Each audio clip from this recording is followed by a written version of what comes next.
You turn on a tap, and clean water just appears. Safe, endless, and nearly free. It is one of the greatest luxuries in all of human history, and you barely even notice it.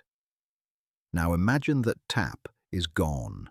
No bottles, no filters, no pipes. Just you and whatever water you can find out in the wild. And here is the terrifying part. Out in nature, water is not safe.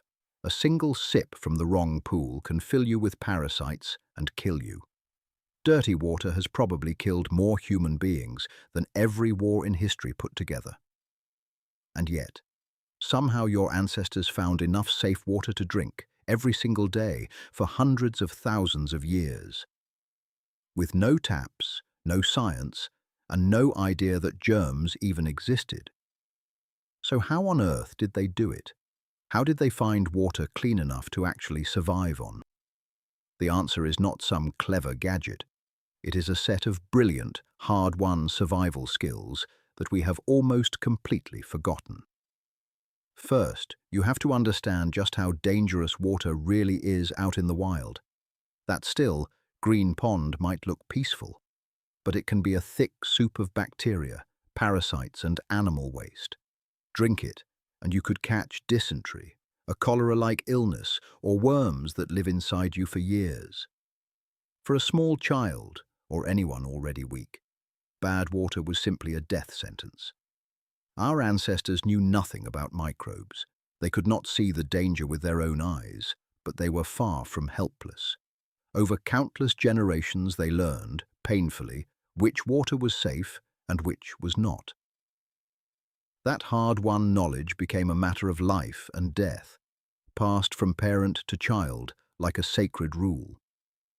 And the first and most important rule was this: where the water comes from matters more than almost anything else.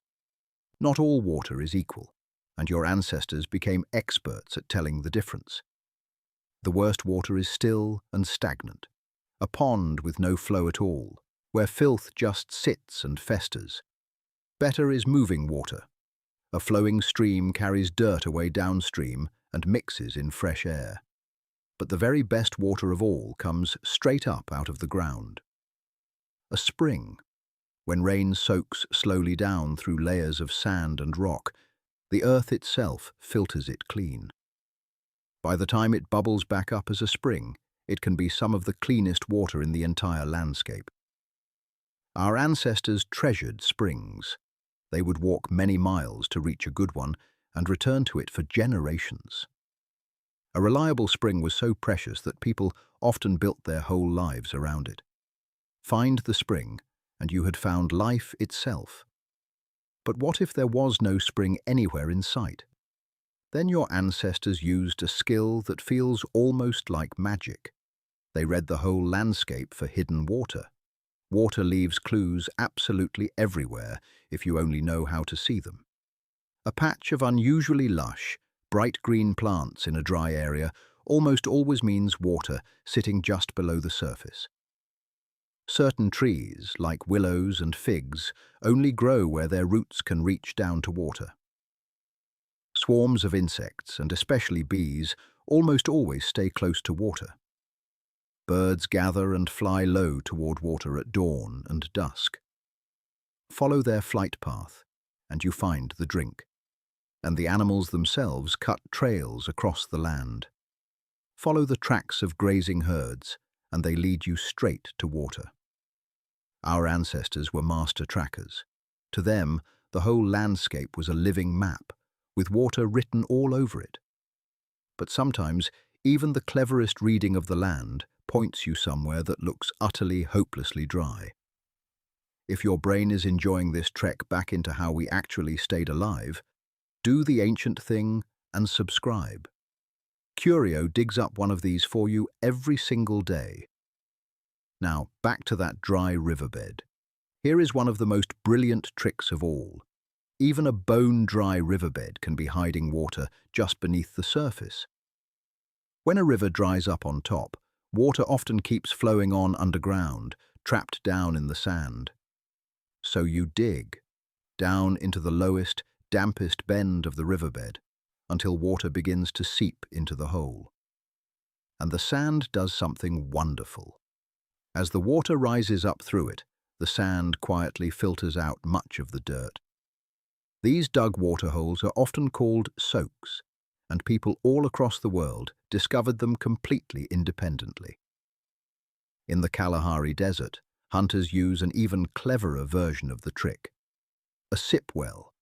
They push a long, hollow reed deep down into the wet sand, pack grass around the top as a filter, and then suck. Clean water rises up the reed, drawn straight from the filtered sand below. No pond, no pool, just pure skill.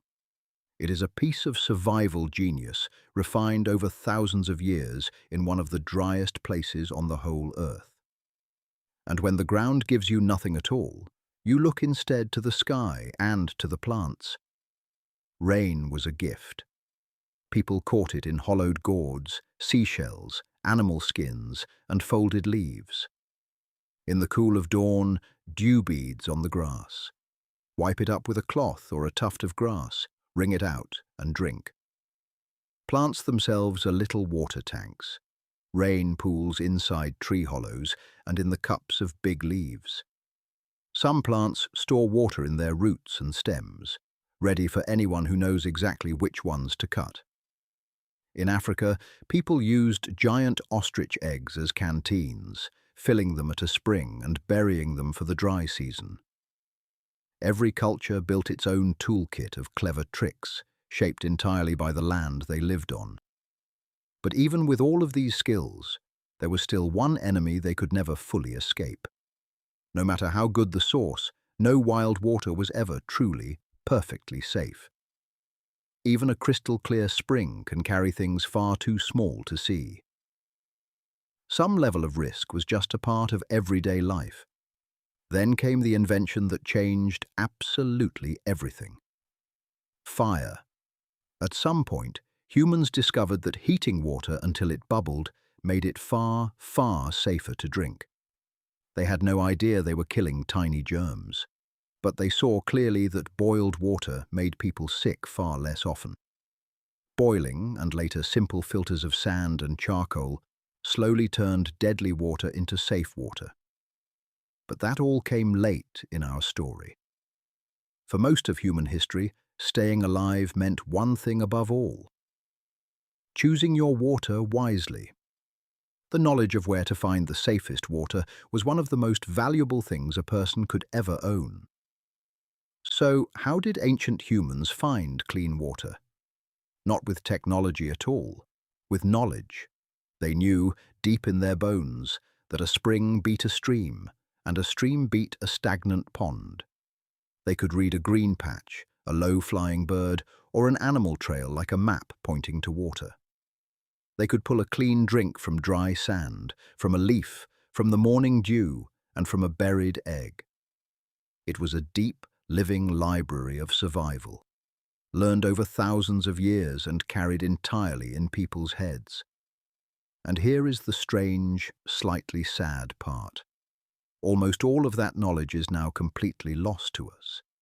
We turn a tap, and clean water simply appears, and we never once have to think about where it came from, or how hard it used to be to find. Your ancestors would be amazed that you can drink, safely, without a second thought, and maybe a little sad at just how much we have forgotten. So the next time you fill a glass, remember the skill it once took just to stay alive. Stay curious.